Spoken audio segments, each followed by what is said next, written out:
রাখবে না, সমস্ত মুসলমানদের কাছকে আফ্রিকার জঙ্গলে বড় বড় হায়না বাঘেরা খেয়ে ফেলবে। ওখানে যখন তাবু তৈরি করা হয় দিনের সময়, হযরত উবাইদা ইবনুল জাররাহ রাদিয়াল্লাহু তাআলা আনহু একটা টেলার উপরে চড়ে আওয়াজ দিয়ে বলেছিলেন যে আমরা গোলামানে মুস্তাফা, আমরা আল্লাহর নবীর গোলাম, এখানে কলেমার দাওয়াত নিয়ে এসেছি।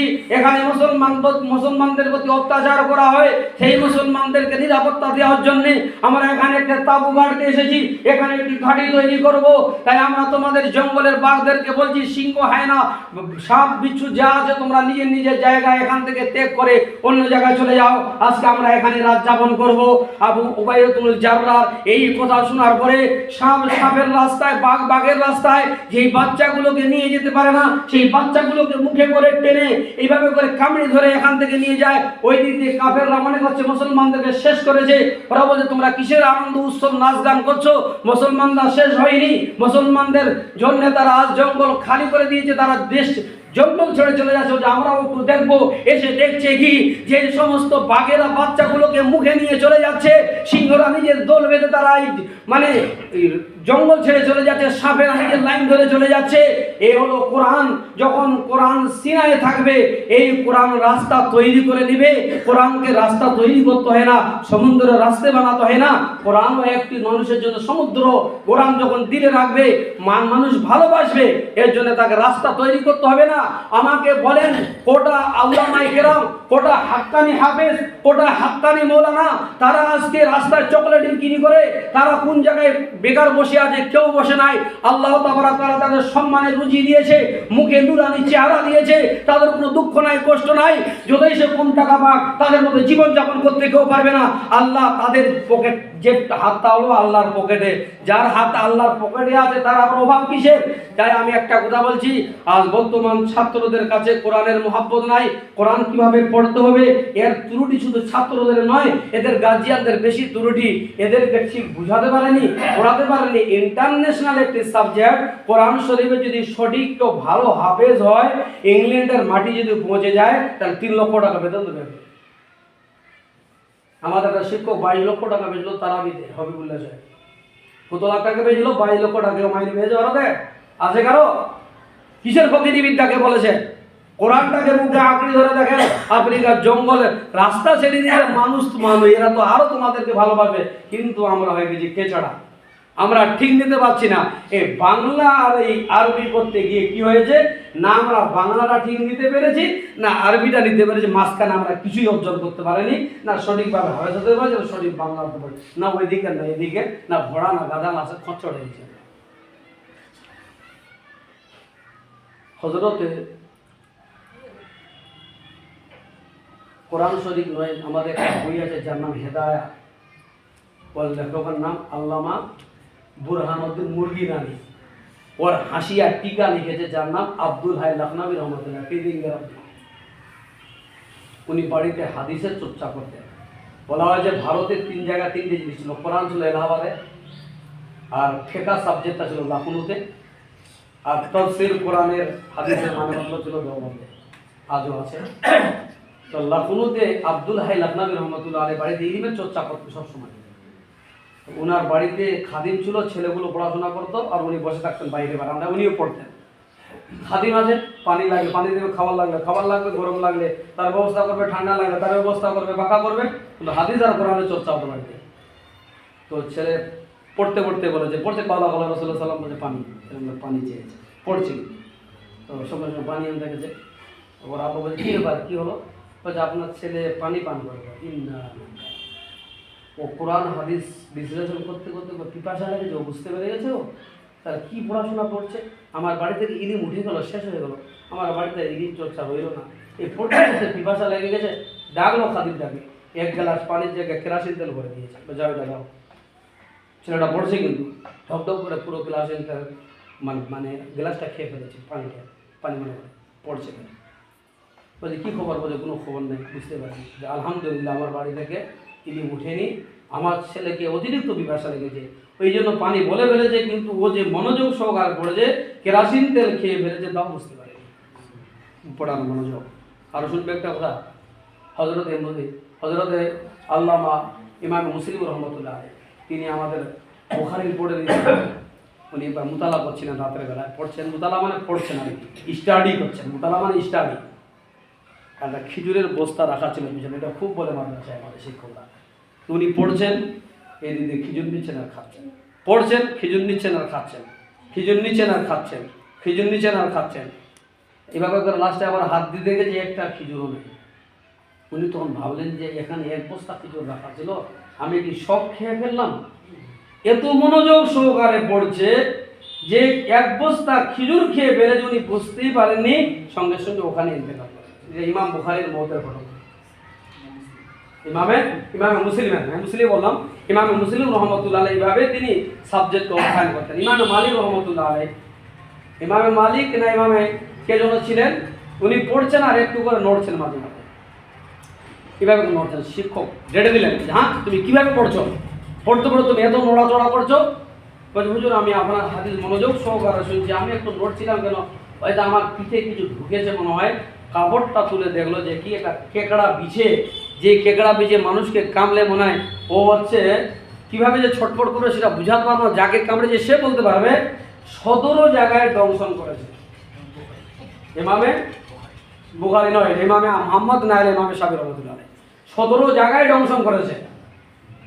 তা বলা হচ্ছে যে তারপরে তিনি ওখানে বেয়াদবি হয়ে যায় বলে তিনি নড়েননি ওখান থেকে। এ হলো পড়ার মনোযোগ। আল্লামা আনোয়ার শাহ রহমাতুল্লাহ আলাইহি আমরা জানি, যিনি এত বড় একজন মানে মুহাদ্দিস, যার ব্যাপারে এসেছে যে 500 বছর আগেও কেউ এরকম ইলম অর্জন করতে পারেনি, এখনো পারেনি। একবার একটা বই দেখলে তিনার মুখস্থ হয়ে যায়। একটা বই আছে যার নাম নুরুল ইজা নাজাতুল আরওয়া, 200 পৃষ্ঠার একটি বই। সেই বইটা মিশরে ছিল। মৌলানা মাহমুদুল হাসান তার দেওবন্দি রহমতুল্লাহ আলাইহি বলেছেন যে উনি যখন মাল্টা জেলে বন্দী ছিলেন, কত সালে? 1917 সালে যখন মাল্টা জেলে বন্দী ছিলেন, মিশর কায়রো ইউনিভার্সিটি হয়েছিল, ওখানে বইটা দেখেছিলেন নুরুল ইজা, খুব সুন্দর বই, আমাদের প্রাথমিক আরবি ক্লাসের জন্য ভালো হবে। তখন বললেন যে বইটা আমি আনতে পারিনি। আল্লামা আনোয়ারকে বললেন, বেটা যেহেতু ছাত্র ছিল, তুমি গিয়ে বইটা নিয়ে আসো, বইটা চাইবে তুমি এখানে নিয়ে যাও, আমরা বইটা পড়াবো, আমাদের ক্লাসে প্রাথমিক ক্লাস ছাত্রদেরকে দেওয়া হবে। ওখানে গেছে বলে আমাদের একটু বইটা দিতে, আমরা কপি করে নিয়ে যাবো, না কপি করে পাঠিয়ে দেবো। বলছে না, আমাদের কায়রো ইউনিভার্সিটির একটা নিয়ম আছে, সিস্টেম আছে, বই আমরা পড়তে দিই, দেখতে দিই, আমরা কোনো জায়গায় দিই না, কপি করতে দেবো না, আমরা কাউকে কোনোদিন বই দেবো না। আমরা দিল না বইটা। তবে যে আপনি পড়েন, তা আল্লামা আনোয়ার শাহ রহমাতুল্লাহ আলাইহি বইটাকে পড়েছিলেন নুরুল ইজা। বইটা আজও রাখা আছে আমার বাড়িতে, ওনার কাছেও রাখা আছে, বলে যারা আমার বিষয় সবাই পড়েছে এখানে। ওই বইটা তখন দেয়নি, বলছে কি খবর, বইয়ের কপি এনেছো? বইটা তুমি কি এই কপি করে এনেছো না বইটা এনেছো? হুজুর বই দেয়নি, বইটা দেবে না, কপিও করতে দেয়নি। 25 মাদ্রাসার টাকাগুলো বরবাদ হয়ে গেল, এত কষ্ট করে বাড়ানো হলো, বইও আসলো না, কপি হলো না, টাকাগুলো বরবাদ হয়ে গেল। খুব আফসোস করছিলেন, হুজুর কেন এত আফসোস করছেন? বইটা আমি পড়ে এসেছি, আপনি যদি বলেন বইটা আমি কালকে লিখে দিই। গোটা বইটা A to Z একদম পুরো 200 পৃষ্ঠা, বইটা না দেখলে বুঝতে পারবেন না। সাইডে টিকা আছে শুধু শুধু লাইন দিয়ে, যা বইটার থেকে বেশি আরো লেখা আছে। 200 পৃষ্ঠার একটা বই, সমস্ত দিলে 500 পৃষ্ঠা হয়ে যাবে। 500 পৃষ্ঠার একটা বই তিনি একদম শুরু থেকে শেষ পর্যন্ত লিখে দিয়েছেন, এক কপি পাঠিয়ে দিয়েছেন, বলেছেন তোমাদের 3 জায়গায় ভুল আছে দেখে নিও। ওদের মাঞ্জিরে খাই দিয়েছিল, বলছে সত্যিকার আমাদের বইটা ভুল আছে 3 জায়গায়। এই আল্লামা আনোয়ার শাহ রহমাতুল্লাহ আলাইহি তিনি যখন দেওবন্দে পড়তে এসেছিলেন না, একটা মসজিদ আছে, মসজিদ তার নাম হচ্ছে কাজী মসজিদ। মৌলানা আনসার সাহেব গেছেন ওখানে, মৌলানা নবাউল সাহেব আমার কাছে ওরা অনেকবার ছিলেন। ওই মসজিদে আল্লামা আনোয়ার শাহ এসেছিলেন।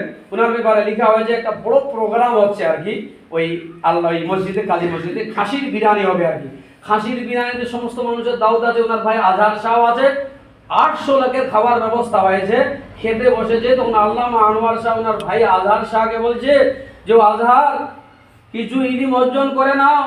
এটা সেই মসজিদ, যেই মসজিদে আমি বাল্যকালে পড়াশোনা করার জন্য এসেছিলাম। খাওয়া ছিল না আমার কাছে যে আমি খাবো, এই মসজিদটা ঝাড়ু দিতাম আমি। একদিন আমি খাইনি, সারাদিন তারপর দিনে খাইনি, আমার 1.5 দিন না খেয়ে আছি। আমি জোহরের নামাজ পড়ার পরে বসে আছি, যে লোক যদি কেউ আমার দিকে তাকায় তাহলে বলবো যে আমার খিদের খাওয়া আছে আপনার বাড়ি। তো আমি নামাজ পড়ে এই পানি দিতে বসেছিলাম, একটা মানুষ আমার দিকে তাকায়নি, আমাকে খাওয়ার কথা বলেনি। আমি 2 দিন না খেয়েছিলাম, ক্লাসে যেতে পারছিলাম না, এরকম করে দেয়াল ধরে ধরে আমি ক্লাসে গিয়েছিলাম। আজ এই মসজিদে আমি ইলম অর্জন করেছি, আমার জন্য আমার খাতিরে 800 জনের খাবার ব্যবস্থা হয়েছে। তাহলে কিসের বরকতে? কোরআন হাদিসের বরকতে আজ আমি আল্লামা আনোয়ার শাহ রহমাতুল্লাহ আলাইহি, তিনি এত কষ্ট করে পড়াশোনা করেছেন, তারপরে আল্লামা হয়েছেন। আমাদের পড়ার তো কারো মনোযোগই নেই, পড়তে বসলে ঠিকমতো পড়ি না। বিয়ে সাথে হজরতে আল্লামা আশরাফ আলী থানভী রহমাতুল্লাহ আলাইহি, তিনি একটা সিস্টেম করেছিলেন, সারা বছরে কোনো পত্রিকা পত্র চিঠি পড়তেন না। চিঠি দিত ঢলে ভরে দিত, চিঠি দিত ঢলে ভরে দিত। পরীক্ষা শেষ হয়ে যেত, তারপরে ছুটি হতো, তারপরে ওই ঢলটা বার করে তখন তিনি পড়তেন যে কার কি হয়েছে, অসুবিধা অসুখ। টাটকা টাটকা একটা মানুষের মা মারা গেছে 6 মাস আগে, ওই ওর মায়ের কথা অনেক বলি গেছে, কবরও বলি গেছে। আসি বলিস তোর মা মারা গেছে, কান্দি কান্দ তোর মা মারা গেছে, মেরে দিলি ফেলে আজকে কেন কান্দাছে? ওর চিঠিতে আইসকা বলেছে, তুই তো সময় লাগা চিঠি পাঠিয়েছে। তাহলে এই হলো পড়ার মনোযোগ। এই জন্য আমাদের কাছে পড়ার কোনো রকম সিস্টেম নেই। আর তোমাদের গার্জিয়ানদের একটা নিয়ম কি জানো? ফোন যখন করে তো মনে হয় যেন বড় সচেতন লোকরা, এদের মতো সচেতন আর কেউ নাই। হ্যালো, কোথায় আছে, কি হলো, অমুক তমুক, এরকম কথা মেলে আলোচনা হয়। তারপরে মনে হচ্ছে পড়া কেমন হচ্ছে, আর তারপরে এটা আলোচনা করে মনে হলো খুব সচেতন মানুষ। তারপরে দেখো বেয়া খাওয়া নিয়ে গেছে, খতনা খাওয়া নিয়ে গেছে, তারপরে আবার মাছ মারিছে, ডিগ্রি মাছ একটু বড় ছোটো দেখবে নিয়ে গেছে, পরিবার 5 দিন পর বাড়ি থেকে গেছে। কোনো প্রোগ্রাম দিন না আছে উন্নয়ন নিয়ে আছে, পড়াশোনার তামালটা। আমাদের মাসার বর্তমান যে পরিস্থিতি আর কি, ছাত্র প্রায় 80-90 জন থাকে উপস্থিত, আজকে ছাত্র নাই, সমস্ত বেশিরভাগ বাড়িতেই আছে। আর এরা এদের গার্জিয়ানগুলো কি জানে আল্লাহ জানে, মানে কোনো রকম হেলদোলে নাই। এরা যে জায়গায় আছে, এরা যদি মনে করে এরা দুনিয়াটা করে চমকিয়ে রেখে দেবে, কিন্তু চমকাতে পারছে না কেন? যে আমরা সেভাবে কোরআনটাকে নিতে পারিনি। এই কোরআন যখন আমরা সিনায় লাগিয়ে যখন চলবো না, আল্লাহ তাআলা আমাদের জন্য রাস্তা খুলে দেবে। সমুদ্রের পানি রাস্তা ছেড়ে দিয়েছে, হযরতে সাদ বিন আবি ওয়াক্কাস রাদিয়াল্লাহু তাআলা আনহুর জন্য সমুদ্রের রাস্তা ছেড়ে দিয়েছিল। আওয়াইদাতুল জাররার জন্য মানে হিংস্র বাঘগুলো তারা মানে জঙ্গল ছেড়ে দিয়েছিল। এই কোরআনের মাধ্যমে কত কত মানুষ তারা সুধরে গেছে, গোটা বিশ্বকে জয় করেছে। কিন্তু আমরা কোরআনটাকে আমরা অন্তরে নিতে পারিনি। গার্জিয়ানগুলো যারা পড়াচ্ছি তাদেরও ভিতরে মানে দোনো এদিকে না ওদিকে, বলছে কি হবে ফের পড়ি। এই জন্য না হাফেজটা ঠিক মতো করতে পারছে, না বাংলাটা ঠিক ডিগ্রি নিতে পারছে, না বাংলার ডিগ্রি দিয়ে কিছু করতে পারছে, না আরবি ডিগ্রি নিয়ে কিছু করতে পারছে। আমাদের এলাকার মাদ্রাসাগুলো শিক্ষক নেব, সেরকম শিক্ষক নাই ভালো। অনেক বলছে 2500 টাকার শিক্ষক পাই আছে, 25,000 শিক্ষক বড় হারা না বুঝতে পারে লাইন পড়া ছাগল দিয়ে হাল পাওয়া যাবে। কথা হলো কি, যে আমাদের গার্জিয়ান যারা আছি এদের যদি সঠিকভাবে কোরআনের লাইনে রেখে যদি আমরা শিক্ষা দিতাম, তাহলে তো মানে আগে যেতে। যাই হোক, সাহেব নেই, এখানে শেষ করলাম। আমাদের হাফেজ সাহেব অনুপস্থিত ছিলেন।